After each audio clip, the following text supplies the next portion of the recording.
Welcome to IMFIS academy. I hope सभी छात्र अच्छे होंगे। यूपी PCS प्री का जो है आपका रिजल्ट आ चुका है। ठीक है, 5,65,459 लोगों ने जो है इसके लिए आवेदन किया था। उसमें से 3,45,022 छात्र जो है एग्ज़ाम में बैठे थे। 254 पदों के लिए जो है रिजल्ट घोषित किया गया है। 4,047 जो विद्यार्थी हैं वो सफल घोषित हुए हैं। तो ये आपका रिजल्ट रहा। जिन लोगों का चयन हुआ है प्लीज़ जो है कमेंट करके बता दीजिए। ठीक है, और आगे मेंस के लिए क्या रणनीति होगी हम उस पर भी बात करेंगे। तो ये आपका रिजल्ट रहा है। ठीक है, कट ऑफ क्या रही है, अब जिस तरह से छात्रों को कमेंट आएंगे क्या स्कोर उनका बन रहा था, क्योंकि कई सारे प्रश्न जो है डिलीट होने के जो है कगार पर भी थे। लगभग जो है 4 से 5 डिलीट की कंडीशन में थे और चेंज में भी 4 से 5 थे। ठीक है, तो उस हिसाब से अनुमान लगाया जा सकेगा कि भाई क्या रिजल्ट रहा है। अभी मैं कई छात्रों के संपर्क में हूँ, लगातार बात कर रहा हूँ जिनका चयन हुआ है। ठीक है, उनका क्या नेट स्कोर बन रहा था, जो उत्तर कुंजी आई थी। ठीक है, तो उस आधार पर मैं आपको एक टॉप एनालिसिस दूंगा कि आखिरकार कट ऑफ क्या रही। पर एक बात ज़रूर यहाँ पे आपको सीखनी होगी कि देखिए जो आपका कंपटीशन है ये बहुत ही टफ हो गया है यूपी PCS में। ठीक है, उसका कारण बताता हूँ। यूपी PCS में हर हाल में UPSC के बाद ये आपकी सेकंड चॉइस है। ठीक है, और सेकंड चॉइस ऐसी नहीं कि हमें ENT बनना है या हमें जो है ब्लॉक डेवलपमेंट ऑफिसर बनना है। हमें बनना है FDM। ठीक है, FDM बनना है या फिर हमें बनना है DSP। ठीक है, तो छात्रों की जिद है हम FDM लेके छोड़ेंगे या हम DSP लेके छोड़ेंगे। तो इनमें से 2 पोस्ट हमें चाहिए ही चाहिए। अब मेन कंपटीशन हो गया भाई FDM और DSP के लिए। तो और सीटें भी और अदर पोस्टों के लिए बहुत कम आ रही हैं। अब बताइए 254 सीटें क्या होती हैं इतने बड़े प्रदेश में, जहाँ कम से कम 1000 सीटें आनी चाहिए वहाँ 254 सीटें आ रही हैं। ठीक है, तो इस बात की कहानी यही है, 254 पर ही आपका रिजल्ट आएगा। अंतिम जो परिणाम होगा 2023 के लिए, तो 2024 के लिए कमर कस लीजिए। अब 2024 में अगर आप सोचते हैं कि आलसपन में और लेजी फेरी में तैयारी होगी तो उससे आपका PCS एग्जाम बिल्कुल भी नहीं निकलने वाला है। ठीक है, और प्री और मेंस, ठीक है, दोनों की इंटीग्रेटेड तैयारी आपको करनी पड़ेगी। ठीक है, प्री आपको अभी शुरू करना पड़ेगा, अभी से आप टेस्ट लगाइए। बहुत सारे टेस्ट मार्केट में आने लग गए हैं। ठीक है, और घटना चक्र जो है अच्छे से बना लीजिए उसको। कई बार कम से कम एग्जाम आने तक कम से कम 4 से 5 बार घटना चक्र को बनाइए।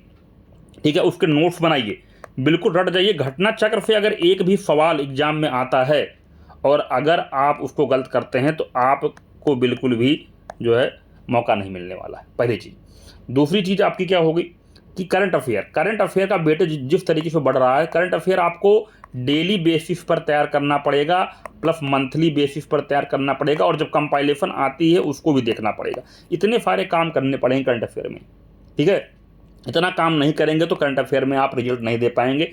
मैं अब आपको बात अच्छे तरीके से समझा देता हूँ। ठीक है, तो इन सब चीज़ों को अच्छे से फॉलो करिए। प्रॉपर रणनीति क्या होगी यूपी PCS 2024 के लिए वो भी आएगी। ठीक है, और मेंस के लिए जो छात्र जा रहे हैं, ठीक है, आप बिल्कुल भी लापरवाही मत करिए। इतने लोगों को बीट किया आपने लगभग जो है 3.5 लाख लोगों को आपने बीट किया। और 3.5 लाख लोगों को बीट करके अगर इस बार आप मौका गंवाएंगे तो आप जानिए बहुत बड़ी लापरवाही आप कर रहे हैं। क्योंकि नया पैटर्न है GF 5 और 6, और GF और 5 और 6 के लिए बेस्ट कंटेंट मार्केट में आ गया है।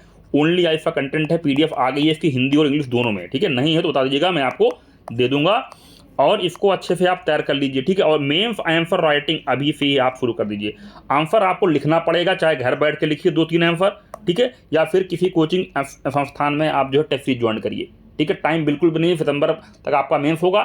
तो ये सारी इंपॉर्टेंट बातें हैं जो आपको बतानी थी। ठीक है, जिन लोगों का हो गया बहुत बहुत बधाई, और जिन लोगों का नहीं हुआ है दिल छोटा ना करें। देखिए कंपटीशन बहुत टफ है।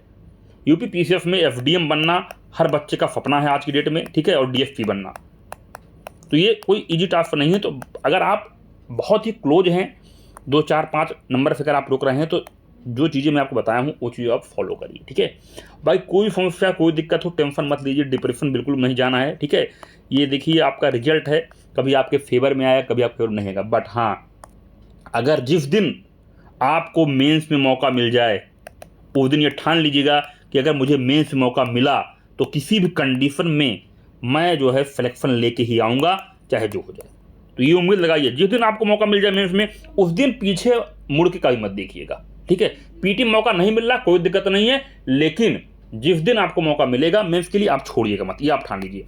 और मेंस के लिए मैं कहता हूं कि डेली आंसर करिए, ठीक है। मेंस के लिए पूरा तैयारी में लग जाइए, ठीक है। बस प्री में क्या करना है, जैसे आप क्या करिए, अगर मान लीजिए 8 घंटे का टाइम टेबल बना रहे हैं, पीसीएस के लिए बता रहा हूं, तो 8 घंटे में जो लोग 2024 में देने वाले हैं उनकी बात कर रहा हूं। अगर आप 8 घंटे का टाइम टेबल बना रहे हैं तो 8 घंटे में आप क्या करें कि कम से कम 1 घंटा आप करंट अफेयर को दीजिए, ठीक है।